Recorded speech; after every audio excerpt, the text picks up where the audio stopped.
at you with yet another DJs BrewTube semi-local beer review. What do we got on deck for you guys tonight? Tonight, I went through the pumpkin beer extravaganza and I had a few stragglers in the inventory. I got like one or two more left that I want to go for. I got a special one too I'm not going to tell you guys about because I want you to watch and like put more views on the channel. And anyways, tonight we got Brooklyn Breweries out of Utica, New York. Their Post Road Pumpkin Ale. Post Road Pumpkin Ale is a fruit and vegetable beer, pumpkin ale.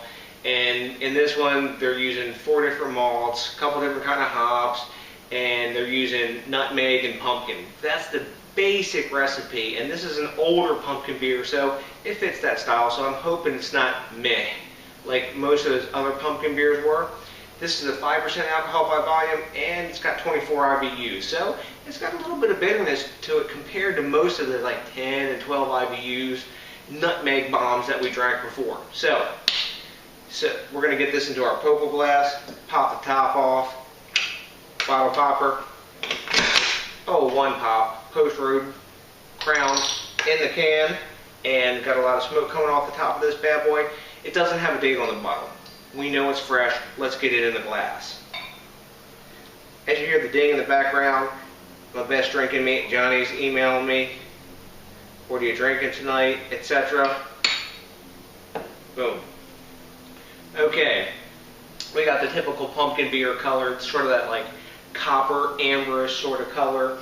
I can smell the nutmeg wafting off of this top of this bad boy now.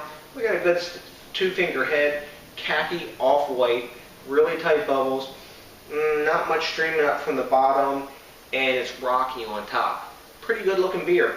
It's very inviting looking. It's got that gorgeous caramel orange amber color. So let's get a nose on this, see what we got going on here. Big nutmeg. There's actually buttery pumpkin in the nose on this. I'm getting kind of excited because, as you know, most of the pumpkin beers that we drank suck shit. So I'm hoping that this one is that other league. Nutmeg and buttery pumpkin, that's all that's pretty much going on in this. Maybe a little bit of hops, and you got some sweet caramel sort of malt breadiness in the background when you get into the nose a little bit deeper. That's why I like these Poco glasses. They're sort of that like in-between world between a tulip glass and say maybe like a shaker or a pint glass, because they've got this sort of ball, bell shape, but they've got the open mouth like without the dip in like a pint or a shaker glass has. So let's get a taste of this one. Temperature on this one now is about like 48 degrees. I've brought it to 48 degrees out of the refrigerator. Why? Because I've drank so many pumpkin beers at this point that if they're not at least 48 degrees, you can't taste crap except nutmeg. So I want to give you guys the best shake at this one, and I like Brooklyn Brewery, so I'm hoping, please, that this one is yummy. Let's give it a shot.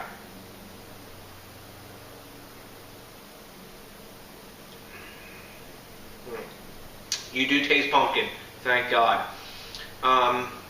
It's very thin, a boatload of nutmeg, sort of buttery. Let me get another hit of this.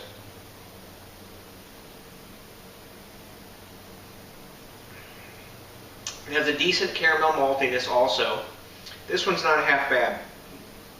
I've had a lot worse than this, trust me, as you guys seen in the Fall Festival Pumpkin Beer Extravaganza. If you haven't seen it, take a look on the Epic Beer Nights in my playlist tab on DJs BrewTube and on YouTube, and take a look there, man, and you'll see it's on I've got 3 parts to it, and this is sort of the tail end of all that, the stragglers that were left out when Johnny and I were pounding these down. But, this one's not half bad. It's a session beer. It's 5%. You could drink more than one of these. And actually, the pumpkin's a little bit bigger than the nutmeg. I'm impressed. Usually when they put nutmeg in, they go crazy and they dump a whole freaking boatload of nutmeg into the beer. And then it, well, sucks. Anyway, let me get another drink of this.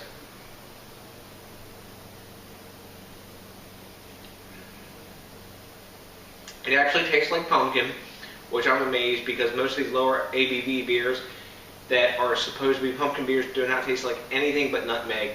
It's very thin. It's watery mouthfeel. You see the head retention is down, but the glass lacing is very good. It's a really nice looking beer. I gotta say that. It's a very good looking beer.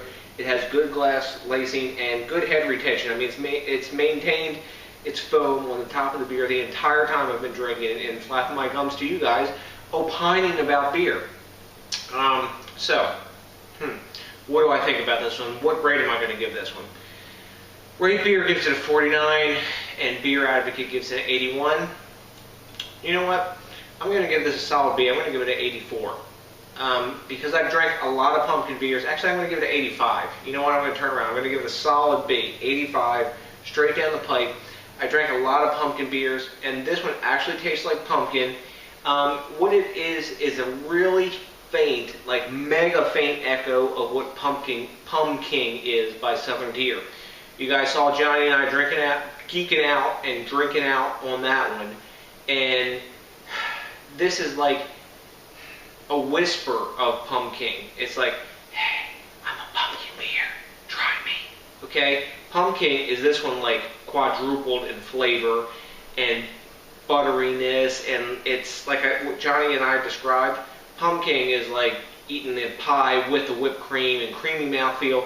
This is sort of like a watered down, like, I don't know what, maybe pumpkin liqueur or pumpkin coffee. It doesn't have the creaminess and the taste of the crust and all that the Imperial pumpkin beers have. However, this is probably one of the best sessionable or session level or starter level pumpkin beers that I've had, and I'm pretty impressed by it. That's why I'm giving it the solid B. So, try this. I think it's worth drinking. Almost all the other session level pumpkin beers that I drank pretty much bit the big one, except for that maybe the Kenny Bunkport. That wasn't too bad. So, give this one a try, guys. It has good pumpkin flavor and nutmeg, not much else, but it's decent as a seasoned beer, or fall seasonable, or whatever you want to call it, because they only have it, from August to October kind of thing. So, remember what I say, as always, think globally, drink locally, let's support the craft beer movement, man. Keep guys like Brooklyn Brewery bringing out more cool beers like this. I mean, they haven't changed this since they launched it, but maybe they'll have an Imperial version. Anyways, till the next time, guys, remember, that's a big what? I think, peace out.